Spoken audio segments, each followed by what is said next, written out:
Hey everybody, Pastor Bob here. You should get over it. Give it some time. You'll feel better. God is in control. Everything happens for a reason. Those are just a few of the statements that people make often when others are going through emotionally tough times, or even worse, have sheer emotional upheaval in their lives. I want to say this to you. I believe that the church and the Christians have done an absolutely horrible job at helping people deal with emotional upheaval. We've tried to pray it away when folks have said, "Oh, I'm depressed." Well, you're not trusting God enough, because if you wait on the Lord, He will renew your strength. And on it goes. We have preached to people. We've tried to tell them, you can pray it away. You can be part of a community. There are answers. You have to trust God more. You have to read the Bible more. You have to quote scripture passages more. You need to memorize more scriptures, and you won't be depressed. That is simply not true. We now know the power of emotions in our lives. God has given us emotions, but the enemy wants us to take those emotions and create upheaval in our lives. And so I think that we have not addressed this issue of emotional health enough. I have been in this sort of ministry for quite a number of years, dealing with people on the other side who are grieving the loss of a loved one, and also dealing with the folks who have lost loved ones to suicide. But I don't know that we've ever really addressed how we can be emotionally healthy. What are some steps that we could take that are going to at least help us to become more emotionally healthy and aware in our lives?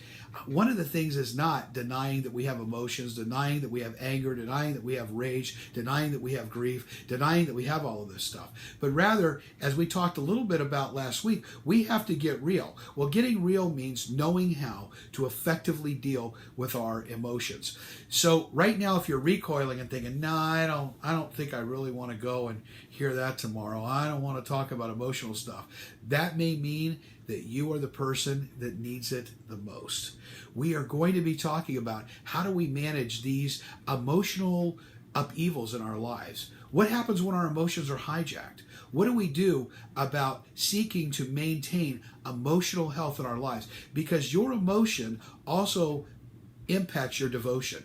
Often we said our devotion impacts our emotion. No, often it's the other way around. Our emotion will often impact our devotion. And so tomorrow at Community Bible Church, September 15th, 2019, I'm going to be talking about how we can become more emotionally healthy and how we can keep from having our emotions hijacked, as so often happens in our lives. So join us at Community Bible Church. We are 1 mile west of I-95, 1 mile east of 441, at the corner of Griffin Road and Southwest 30th Avenue.